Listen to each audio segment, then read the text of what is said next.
post 9/11. You can't walk around doing shit like that, and I don't want to get into a fight. I'm an old man, you know?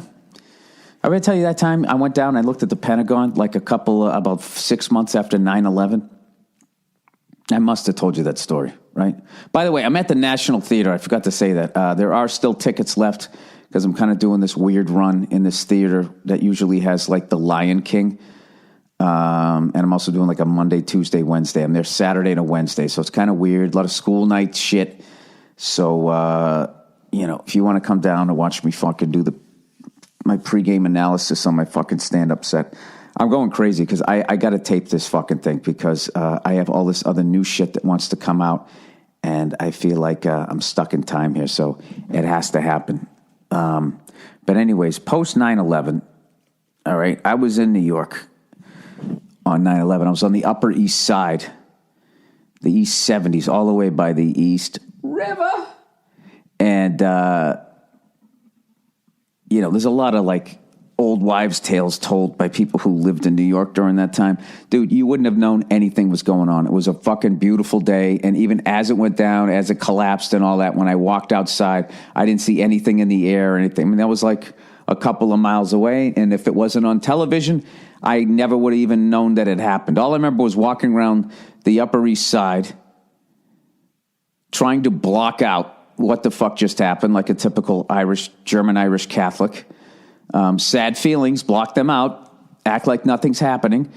And I just remember walking around up there and like there was people, it was so weird to me because Upper East Side, there are a bunch of, people who actually could afford to buy an apartment. A lot of them came from fucking money or what, I don't know what the hell they did. But I remember them sitting outside on that beautiful sunny day while that horror was going down there, and they were eating, breakfast and shit. And everybody had that weird sort of like, I feel like I should be doing something, but what? Can I get... So anyways, I'm fucking digressing here. So, I went down and I saw like after 9/11, remember that one piece of the World Trade was standing up? I went down, I saw that. And I remember down the Comedy Cellar for months after, like a month after, was still burning. I'll never forget that smell. So when I went down to D.C., I mean, I knew, by then you knew that this was a changing moment in history. And it was just like, I wanted to see like, go over to the Pentagon and see how bad the damage was.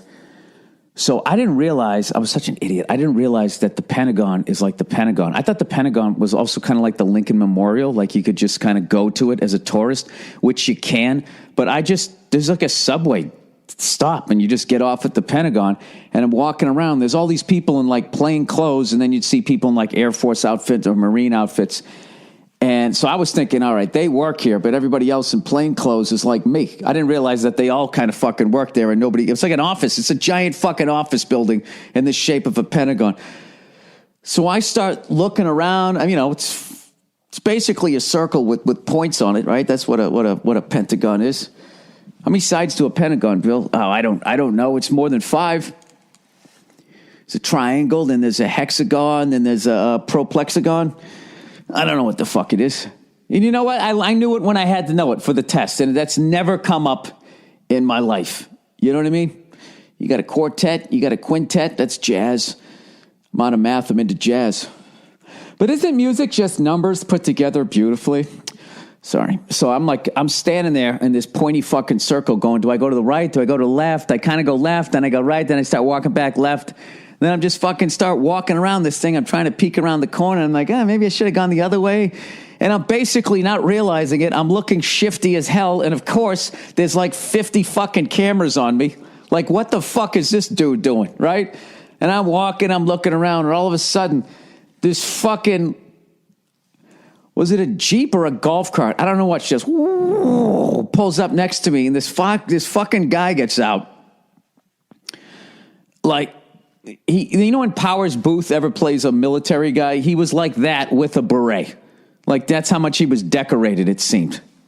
No, he didn't have all that shit, but he had some shit on his fucking shirt, all right? And he had the beret, and I remember he got out, and he was like, doing that thing. You know when someone's about ready to snap your neck and they're smiling at the same time? Like that was the look on his face. Like he was showing me his teeth, smiling, but everything else just basically said is, I'm going to pull your fucking throat out like MacGruber.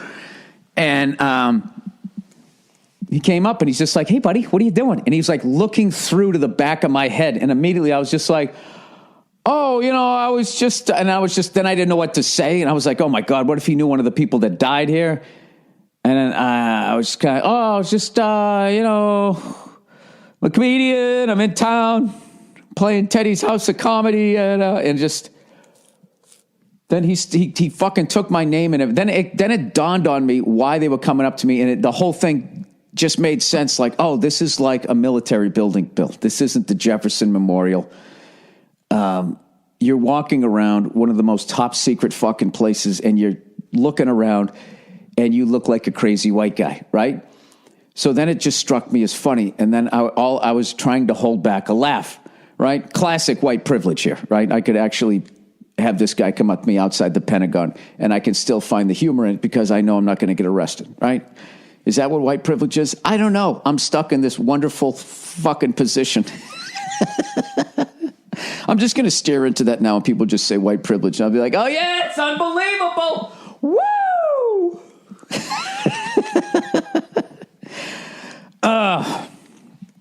Anyways, what was I saying? Okay, so the fucking guy, he's taking down my name, and then I kind of have like this shit-eating grin on my face because, at that point, they all kind of, because it was the guy who drove the Jeep, who was like fucking Tom Cruise in Taps. He just couldn't let it go, right?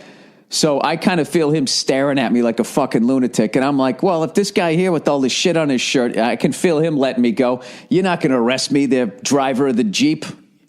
You join the military to be a fucking chauffeur? Go fuck yourself. So now the comic in me is starting to come up and I want to irritate this guy. So I really start fucking smiling or whatever. I was like, yeah, man, sorry. I go, hey, man, you want to come out to the show?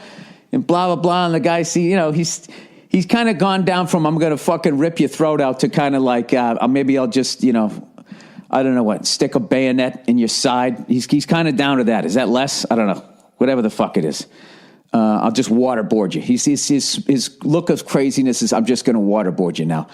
And I get to the end and he's like, all right. And he gets in the Jeep and the other guy was just staring fucking like daggers at me, the Jeep. And I was just looking right at him, smiling. And he goes, you're free to keep walking around this thing, blah, blah, blah, blah, blah. And I was just like, nah, man, I'm cool. Like, I don't need anybody else driving up to me with a fucking Jeep. So they go to drive away. And as they were driving away, I remember the guy in the Jeep, the guy driving, like, yelled. I think he was trying to make me jump. Like, he drove away and just heard this, like that. And I didn't jump. And I just without, like, looking back, I just put my hand up and waved at him. And that's my fucking Pentagon story. So anyway.